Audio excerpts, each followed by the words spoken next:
បងប្អូនដែលពេញនិយមឬក៏ចូលចិត្តស្ដាប់ចម្រៀងតាម YouTube ហើយមិនចង់ពេលដែលយើងចុចបើកចម្រៀងហើយយើងចេញមកក្រៅមកវាបិទចម្រៀងតាមយើងបិទណាអញ្ចឹងបងប្អូនអាចប្រើកម្មវិធីដែលខ្ញុំបង្ហាញនៅក្នុងវីដេអូនេះបានមានន័យថាពេលដែលយើងបើកចម្រៀងក្នុង YouTube ហើយយើង lock screen ទូរស័ព្ទក៏វានៅលើចម្រៀងដែរយើងចូលទៅលេងកម្មវិធីផ្សេងក៏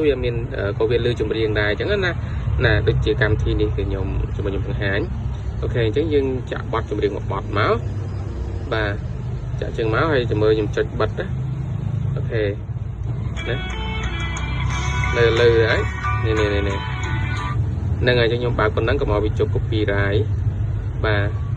អញ្ចឹងអ្នកទាំងអស់គ្នាអាចមើលពីកម្មវិធីនឹងបានហើយមើលវីដេអូខ្ញុំរហូតដល់ចប់ទៅគឺដឹងពីកម្មវិធីឈ្មោះអីហើយតោះនៅតាមដានជាមួយខ្ញុំទាំងអស់គ្នាហើយបងប្អូនទាំងអស់គ្នាដែលពេញនិយមស្ដាប់ចម្រៀងនៅក្នុង YouTube ហើយ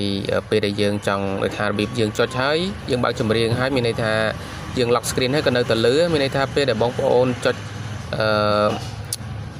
non stop មានន័យ non stop ចម្រៀងមកវល់ហ្នឹងបងប្អូនចុចបើកចម្រៀងហើយបងប្អូន lock screen ទៅវានៅលើធម្មតាអញ្ចឹងចង់បានរបៀបហ្នឹងអត់ចង់បានរបៀបហ្នឹងមកមើលវីដេអូនេះរហូតដល់ចប់បាទជាដំបូងយើងចូលទៅកាន់Play Store សិនមកបងប្អូនបាទចូលទៅកាន់ Play Store មកនេះបាទ Play Store របស់យើងនឹងមក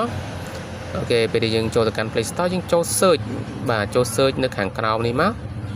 បាទចុច search នឹងមកអូខេពេលចុច search គឺយើងយកពាក្យថា Tubi បាទ TUB AA បាទនេះ Tubi បងប្អូនអ្នកគ្នាបាទនេះ Tubi បាទនេះយើងយកពាក្យនេះមកបាទ Tubi អញ្ចឹងយើងចូល Tubi នឹងមក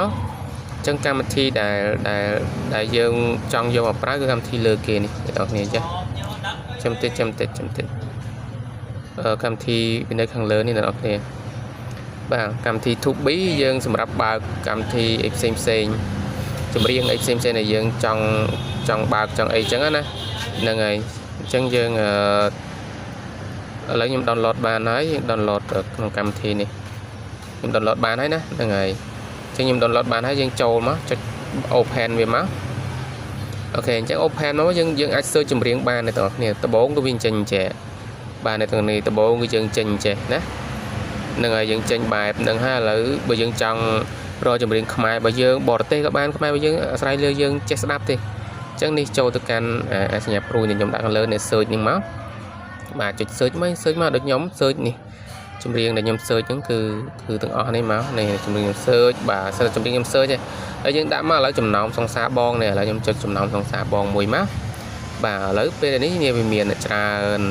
ចម្រៀងបុរាណសម័យអីក៏មានដែរឥឡូវយើងដាក់មកចុចមួយមកណាហ្នឹងហើយចុចពឹបមកអញ្ចឹងវាចេញជាវីដេអូមានទាំង MP3 មានទាំងវីដេអូនេះឥឡូវយើងព្រីធំហ្នឹងហើយនេះយើងព្រីធំចាយើងដកវាវិញបាទយើងពង្រួមវាវិញបាទនេះហើយដល់ពេលយើងបិទជាមួយអ្នកនរគ្នាជាមួយខ្ញុំដល់ពេលយើងបិទ lock screen មកក៏វានៅតែដំណើរការចម្រៀងនឹងដដែលដែរណាហ្នឹងហើយវាអត់បាត់ទៅណាទេឥឡូវយើង search ឥឡូវបទបុរាណបទ Noi Vanet លោកពូ Noi Vanet ចាំមើល Noi Vanet នេះឃើញទេ Noi Vanet ចម្រៀង Noi Vanet ទាំងអស់អញ្ចឹងយើងចុចបើកចម្រៀងមកហ្នឹងហើយចុចតាមនឹងមកហើយវាមានជាវីដេអូឥឡូវយើងយកមកជា MP3 ក៏បានហើយវាមានជា MP3 ជាអីផ្សេងយើងអាច search តាមចំណង់ចំណូលចិត្តរបស់យើងណា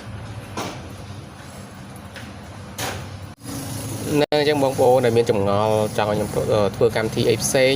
អាច comment នៅក្រោមវីដេអូបានបាទអរគុណជួបគ្នាក្នុងវីដេអូក្រោយកុំភ្លេចចុច subscribe ម្នាក់មួយផង